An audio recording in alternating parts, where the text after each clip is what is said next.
اعوذ باللہ من الشیطان الرجیم بسم اللہ الرحمن الرحیم ربی اشرح لی صدری ویسر لی امری واحلل عقدۃ من لسانی یفقہوا قولی ربی یسر ولا تعسر وتمم بالخیر۔ انشاءاللہ آج کا جو ہمارا لیسن ہے وہ ہم کریں گے سورہ نساء، اس کی آیات دیکھیں گے 43 سے لے کر 47 تک۔ تو انشاءاللہ شروع کرتے ہیں آیا نمبر 43۔ یا ایہا الذین، اے لوگوں جو آمنو ایمان لائے ہو، لا نہیں، تقربو قریب جاؤ، الصلاۃ نماز کے، انتم، وا جو ہوتا ہے اس کے معنی یوزلی اور کے ہوتے ہیں، لیکن یہاں پر واو کے معنی آئیں گے کہ اس حال میں کہ تم ہو سکارا، نشے میں، حتیٰ یہاں تک کہ تعلمو تم جان لو، ما جو تقولون تم کہتے ہو، اور لا نہیں، جنباً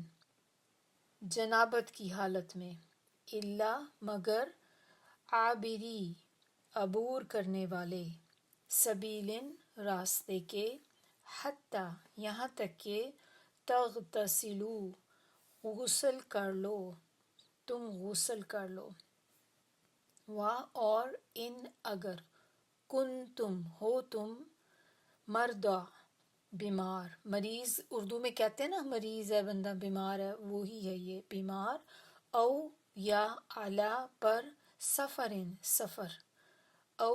یا جاء آئے، احدن کوئی ایک، منکم تم میں سے، من سے، الغائط، غائط جو ہوتا ہے نا یہ واش روم کو کہتے ہیں، بیت الخلاء، او یا لامستم تم مس کرو، النساء عورتوں سے، فلم پس نہ، تجدو ملے تمہیں، ما پانی، فتیممو تو یا پس تیمم کرو، صعیدن مٹی سے، طیباً پاک، فامسحو پس مسح کرو، بوجوہکم چہروں کا، کم اپنے، اور ایدیکم اپنے ہاتھوں کا، ان اللہ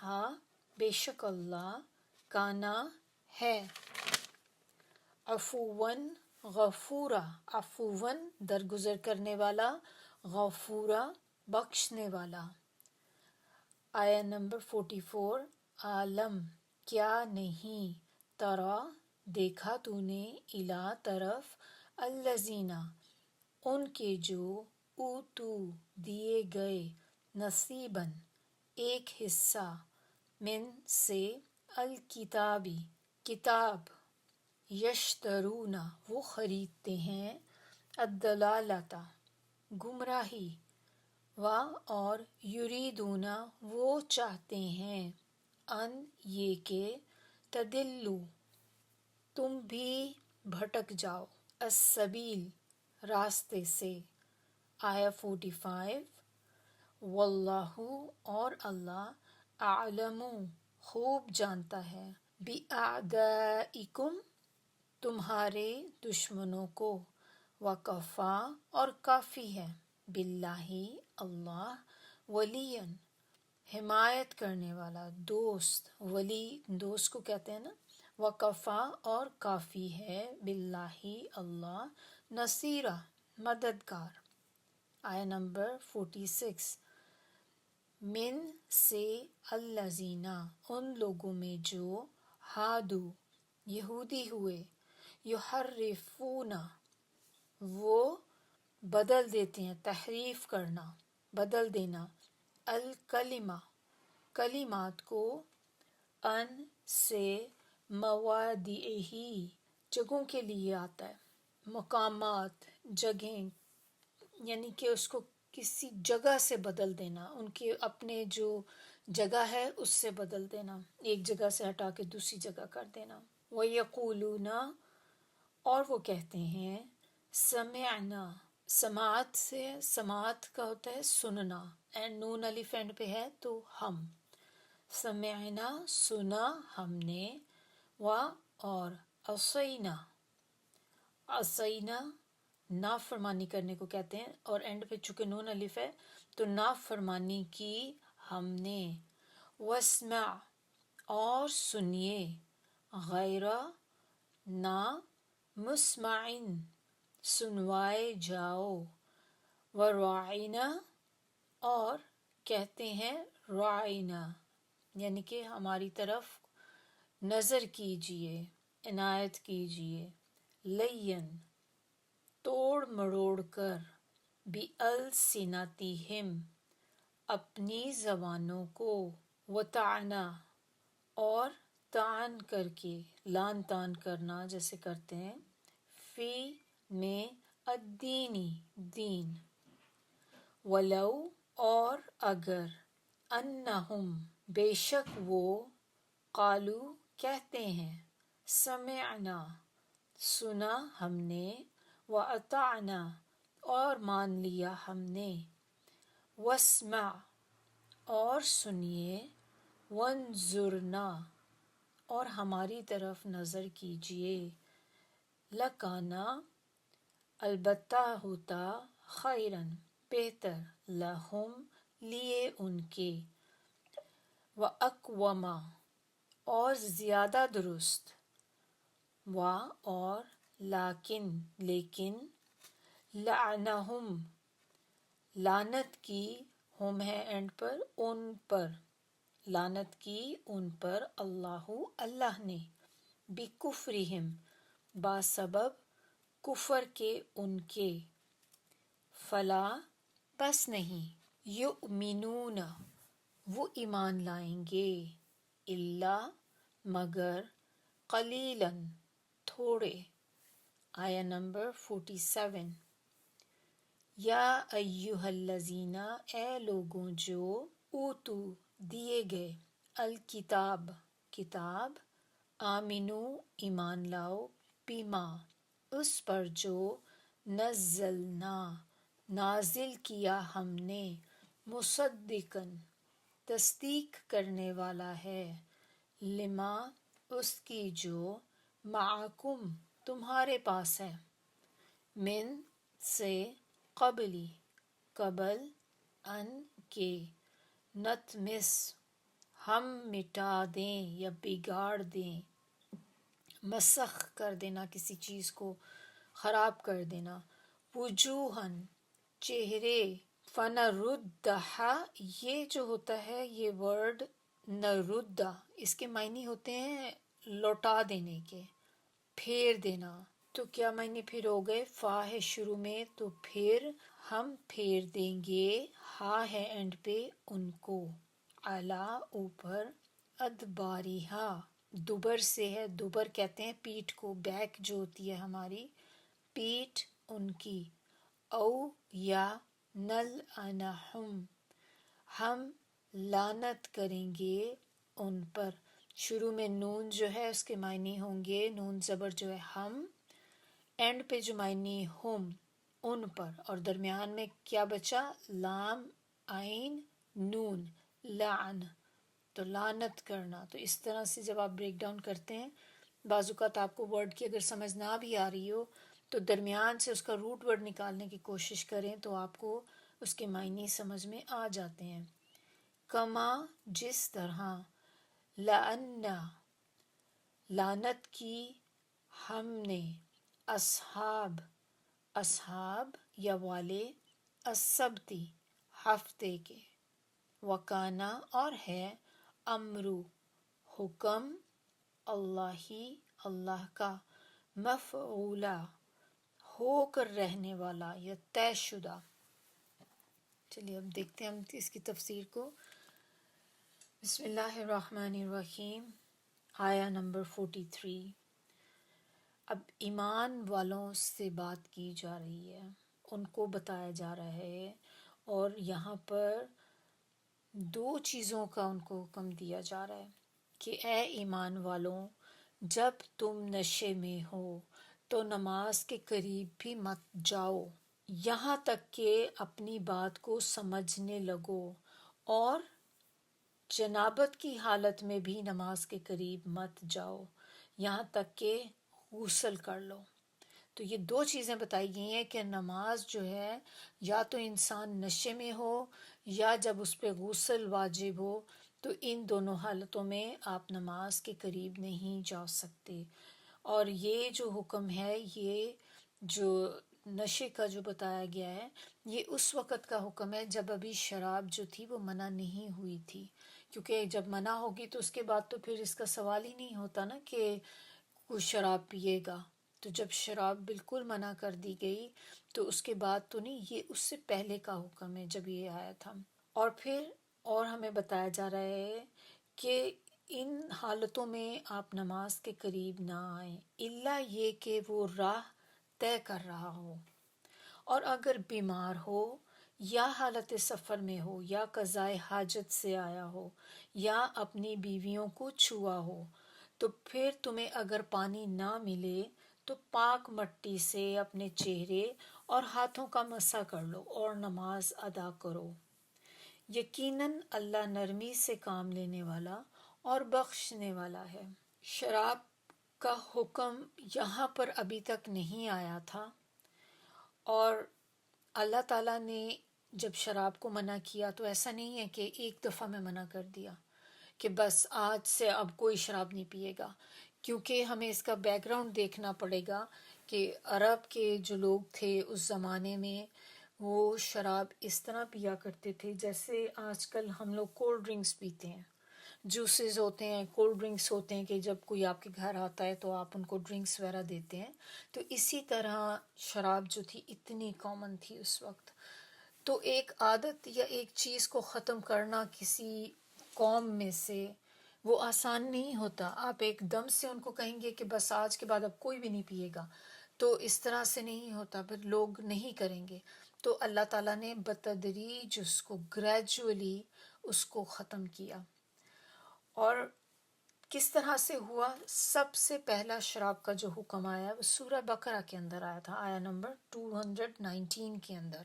اس میں اللہ تعالیٰ نے اس کا بتایا تھا۔ اور دوسرا حکم جو تھا وہ سورہ نساء کی یہ والی آیت، آیا نمبر 43 میں۔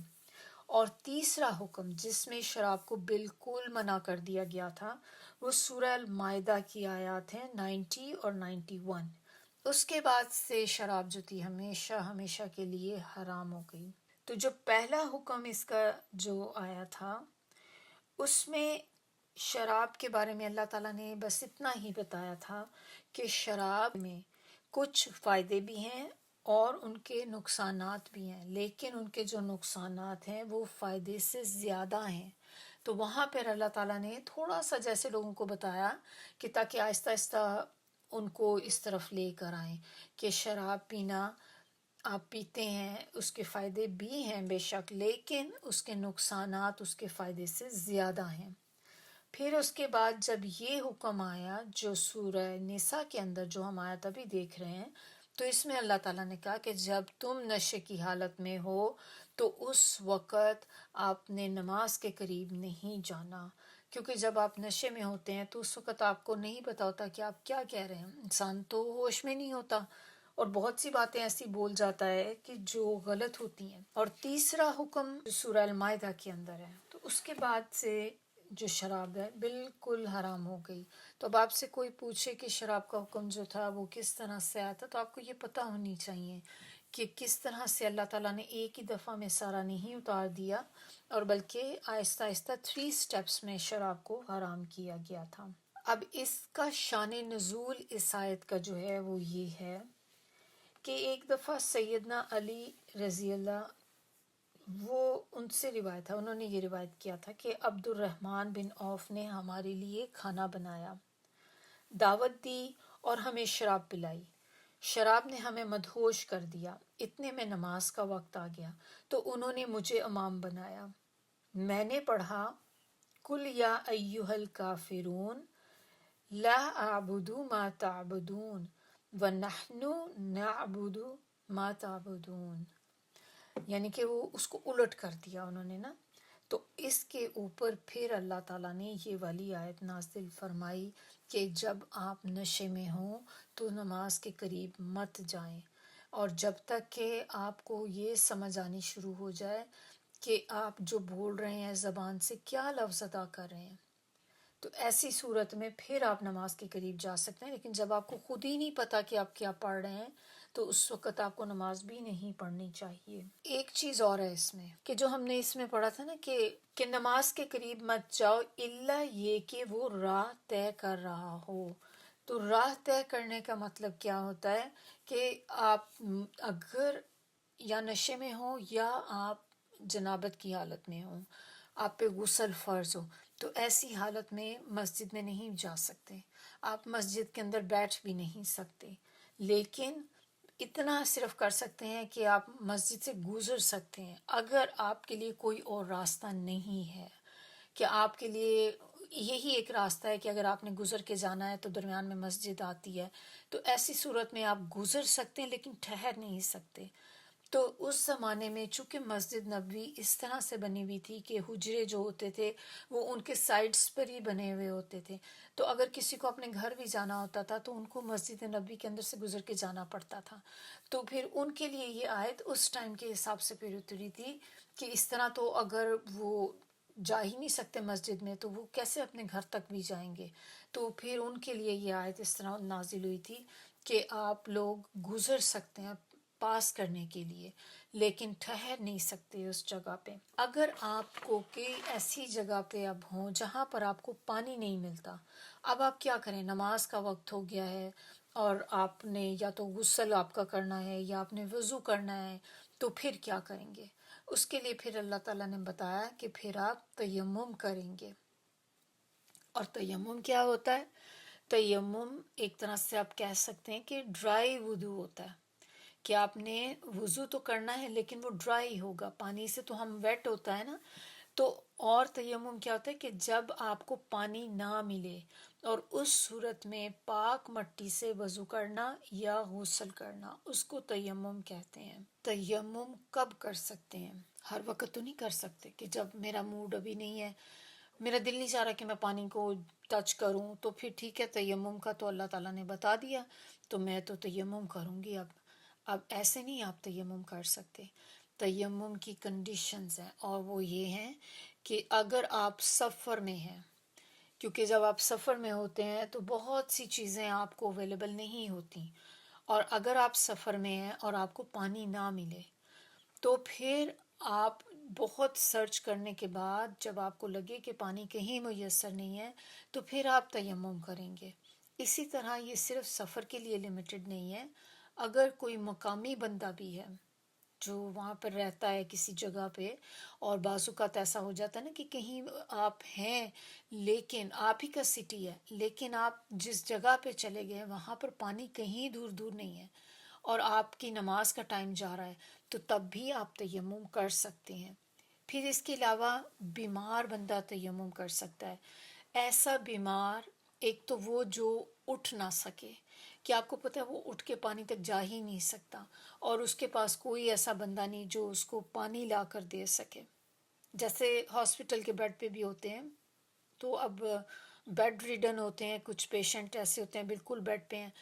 اب وہ جا کر باتھ روم میں اٹھ کے تو نہیں جا سکتے نا کہ وضو کریں گے، تو ایسی صورت میں وہ لوگ تیمم کر سکتے ہیں.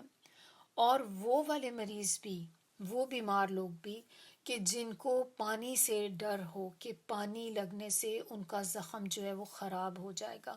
یا ان کی اپنی حالت بگڑ جائے گی، تو یہ آپ نے ذہن میں رکھنا ہے کہ بعض اوقات کچھ کنڈیشنز ایسی ہوتی ہیں نا کہ جس میں آپ پانی کا اگر استعمال کر لیں گے تو وہ آپ کی کنڈیشن کو زیادہ خراب کر لے گا. تو پھر ایسی کنڈیشن کے اندر آپ تیمم کریں گے، پھر آپ وضو نہیں کریں گے پانی کے ساتھ. وہ لوگ جو قضائے حاجت کے لیے گئے ہوں، ایسی کوئی بھی کنڈیشن جس میں آپ کو وضو دوبارہ رینیو کرنا پڑتا ہے یا آپ پہ غسل واجب ہو جاتا ہے، اور جب آپ دیکھیں کہ آپ کو کہیں پہ پانی اویلیبل نہیں ہے تو پھر آپ تیمم کر سکتے ہیں ایسی کنڈیشن میں. تو تیمم اور غسل جنابت، نماز کے لیے طہارت فرض ہے، لہٰذا عام حالت میں تو وضو کرنے سے یہ طہارت حاصل ہو جاتی ہے، لیکن جو غسل جس پہ فرض ہوتا ہے تو اس کو تو غسل کرنا پڑے گا، پھر وہ پاک ہوگا۔ طہارت کے لیے لازمی ہے کہ اس نے غسل کرے پہلے۔ لیکن دونوں کنڈیشنز میں اگر آپ کو پانی اویلیبل نہیں ہے تو آپ تیمم کر سکتے ہیں، یہاں تک کہ وہ بندہ بھی کہ جس نے جو غسل جس پہ واجب ہوا ہوگا تو وہ بھی تیمم کر سکتا ہے اور پھر نماز پڑھ سکتا ہے۔ سید عائشہ جو ہیں وہ فرماتی ہیں کہ ایک دفعہ میں غزوہ بنی مستلق میں جا رہی تھی نبی صلی اللہ علیہ وسلم کے ساتھ، تو انہوں نے اپنی بہن سے ان کا ہار جو تھا وہ بورو کیا، اور جب وہ لے کر گئیں تو راستے میں وہ ہار جو تھا وہ کہیں گر گیا، تو اب وہ سب لوگ ہار کو ڈھونڈنے لگ گئے۔ آپ صلی اللہ علیہ وسلم نے کئی آدمیوں کو ہار ڈھونڈنے کے لیے بھیجا، اتنے میں نماز کا وقت آ گیا اور وہاں پہ پانی نہ تھا اور لوگ باوضو بھی نہ تھے، تو اس وقت پھر اللہ تعالیٰ نے یہ تیمم کی جو آیت تھی اس کو نازل فرمایا۔ اسی طرح سیدنا عمران فرماتے ہیں کہ کسی سفر میں آپ صلی اللہ علیہ وسلم نے ایک جگہ پڑاؤ کیا،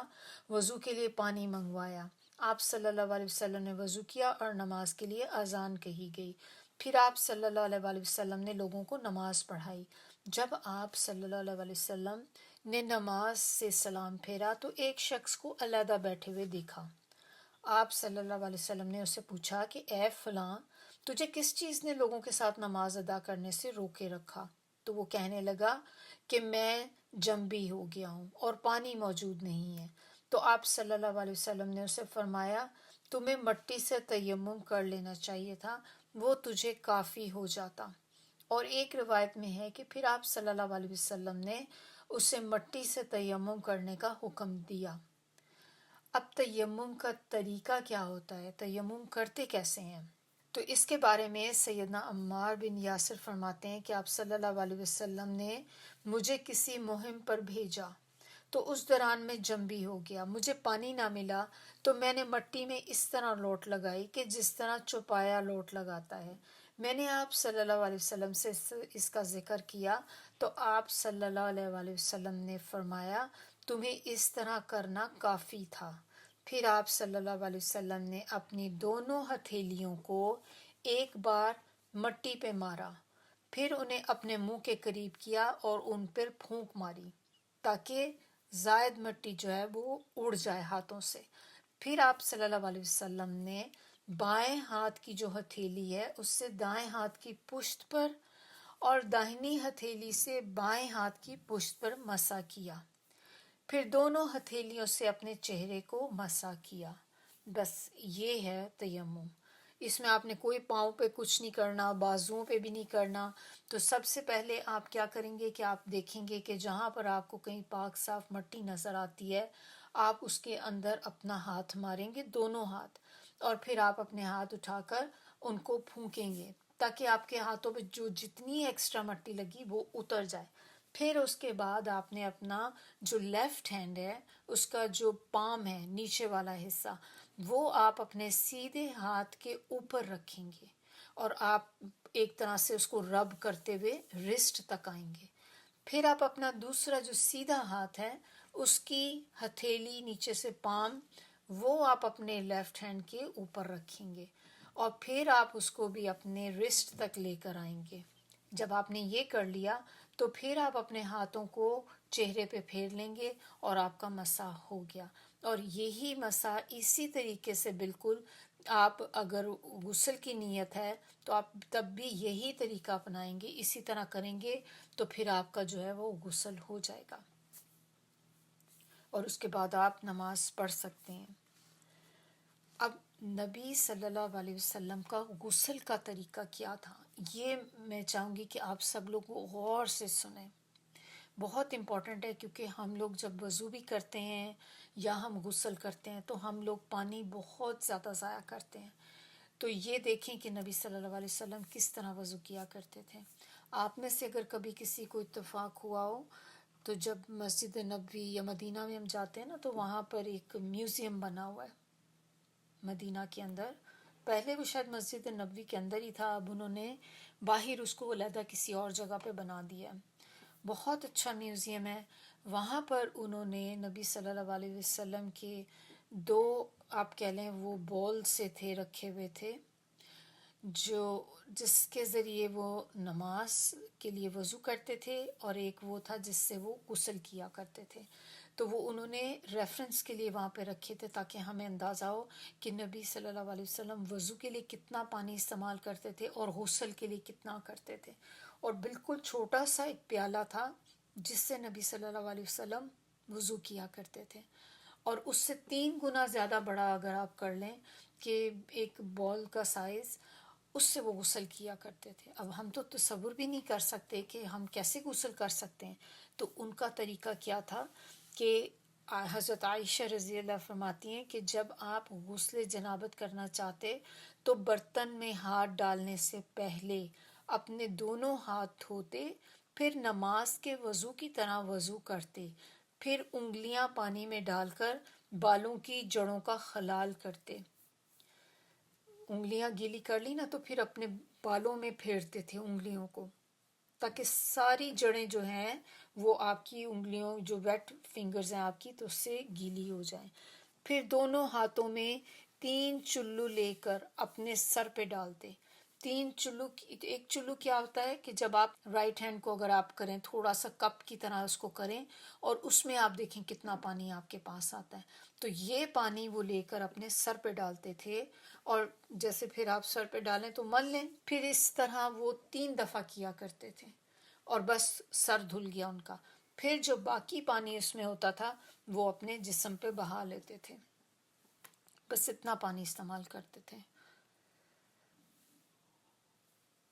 تو ہم لوگوں کو بھی کوشش کرنی چاہیے کہ ہم بھی کم سے کم پانی استعمال کریں.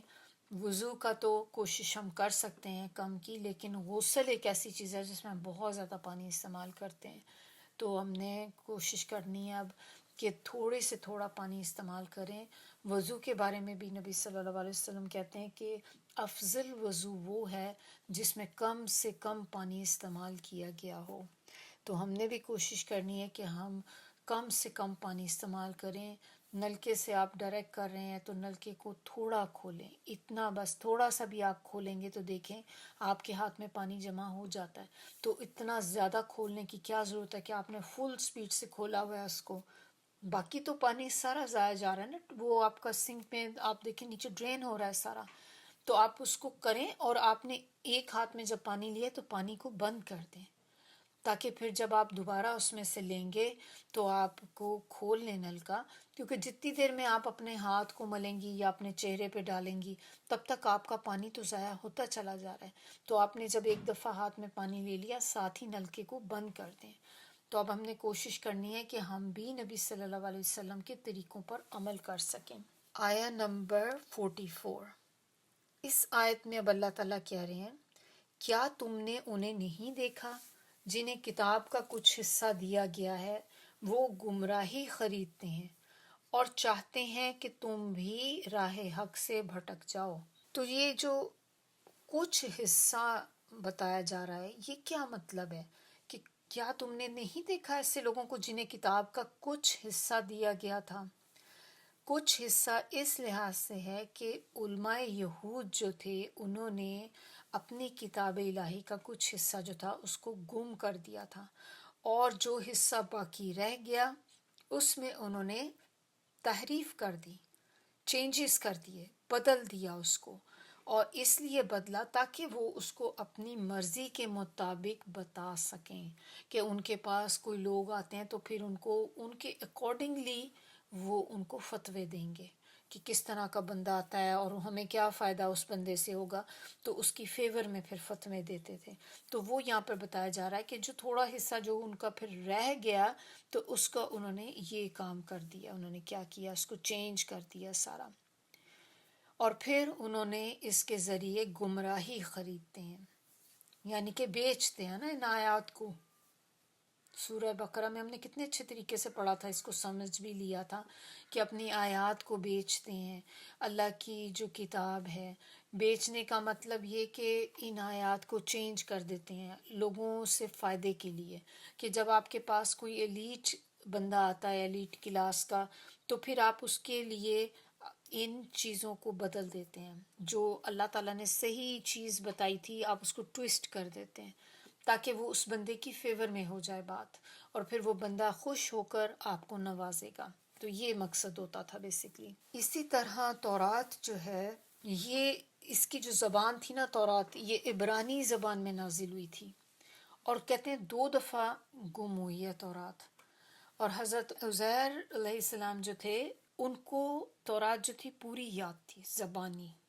حالانکہ جیسے ہم لوگ قرآن یاد کرتے ہیں تو پہلے اس طرح کتابوں کو یاد نہیں کیا جاتا تھا. یہ قرآن کے ساتھ ہی خاص ہے کہ اس کو الحمدللہ کتنے لوگ ہیں جو اس کو یاد کرتے ہیں. تو حضرت عزیر جو تھے ان کو تورات جو تھی وہ زبانی یاد تھی. تو جب ان کی تورات گم ہوئی تو پھر انہوں نے دوبارہ ساری جو تھی وہ لکھی اپنی میموری سے، کیونکہ ان کو جو یاد تھی. یہ آیا نمبر 45. اللہ تمہارے دشمنوں کو خوب جانتا ہے، تمہاری سرپرستی اور مدد کے لیے اللہ ہی کافی ہے.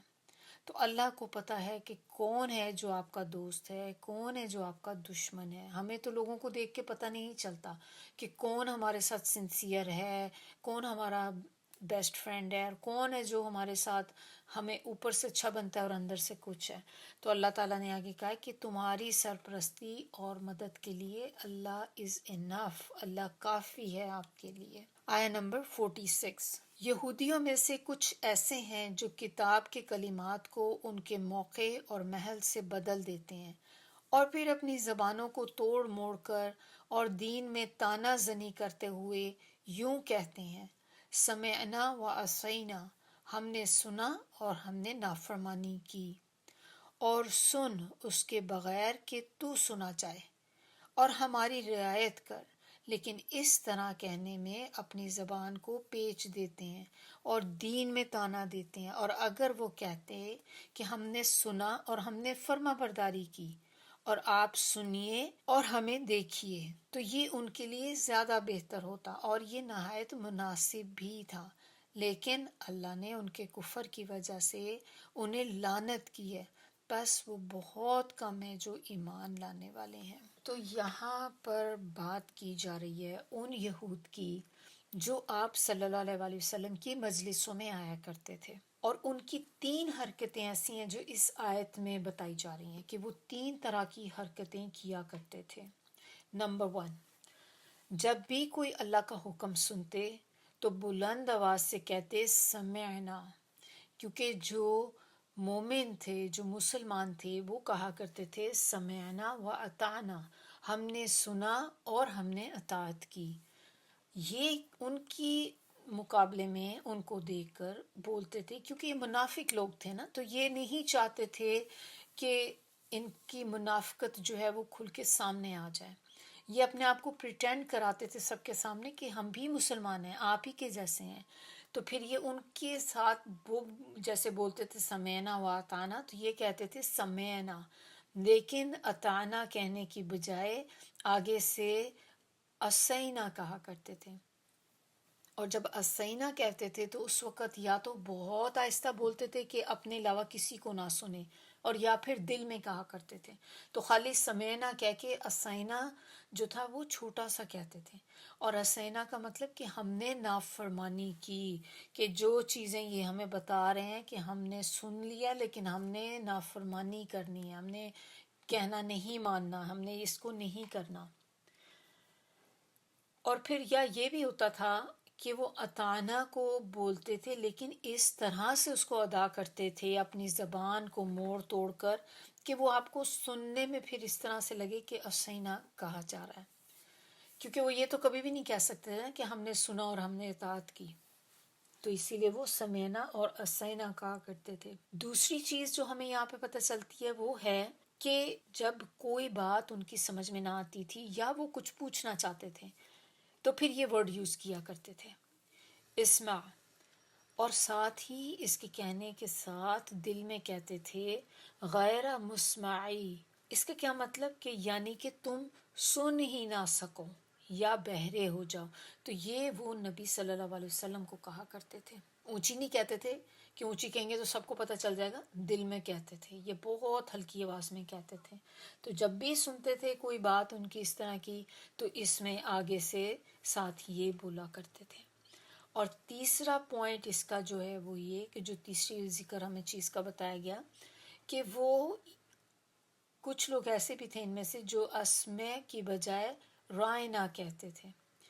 اور پھر رائنا کو اپنی زبان کو موڑ توڑ کر اس طرح ادا کرتے تھے کہ وہ رائنا ہو جاتا تھا۔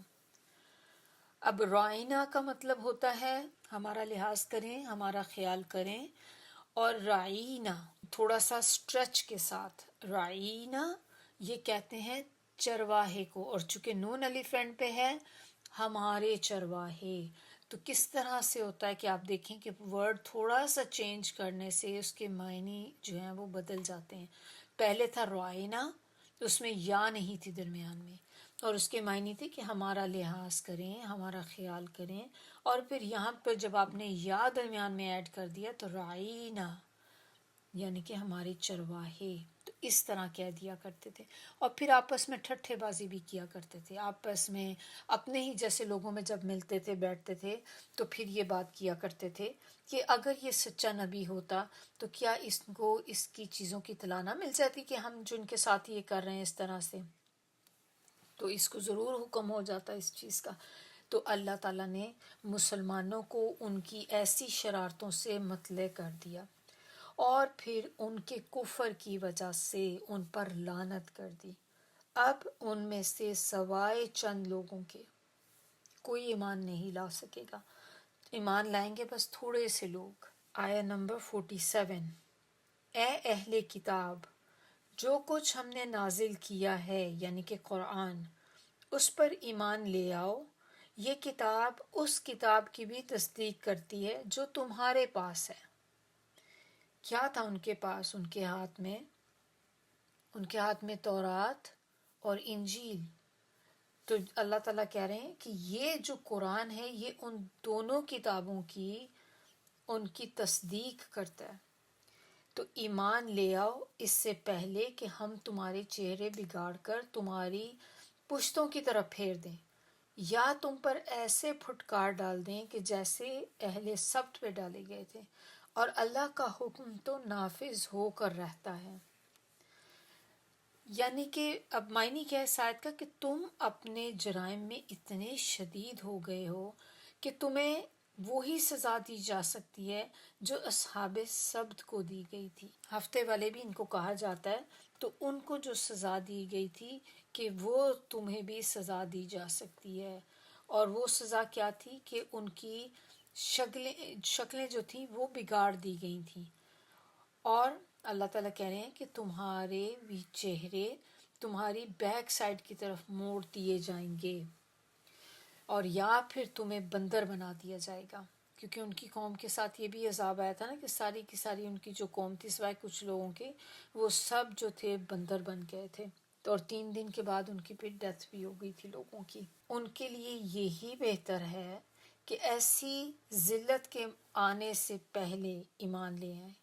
جب اللہ تعالیٰ ان پر لعنت بھیجیں، جیسے ہفتے کے دن والوں کی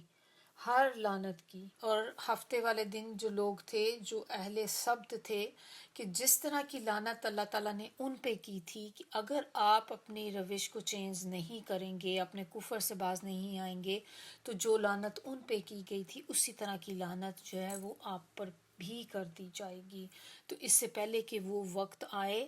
آپ اپنے آپ کو چینج کر لیں۔ اور پھر آخر میں اللہ تعالیٰ کیا کہہ رہے ہیں کہ اللہ کا حکم تو نافذ ہو کر رہتا ہے، جب وہ کسی بات کا حکم کر دے تو نہ تو کوئی اس کی مخالفت کر سکتا ہے اور نہ ہی کوئی اس کو روک سکتا ہے۔ یعنی کہ اللہ تعالیٰ اگر کسی کو سزا دینے پر آئیں، اللہ تعالیٰ چاہے اس کو بندر بنا دے، چاہے اس کو کچھ بھی بنا دیں، تو کیا کوئی اللہ کو روک سکتا ہے؟ کوئی اللہ کو منع کر سکتا ہے؟ کوئی بھی نہیں کر سکتا نا۔ تو اللہ تعالیٰ جو بھی حکم کرتے ہیں، اللہ کا ہر حکم جو ہوتا ہے وہ نافذ ہو کر رہتا ہے، جس چیز کا اللہ تعالیٰ ارادہ کرتے ہیں وہ ہو جاتی ہے۔ سبحانک اللہم و بحمدک، نشہد ان لا الہ الا انت، نستغفرک و نتوب الیک۔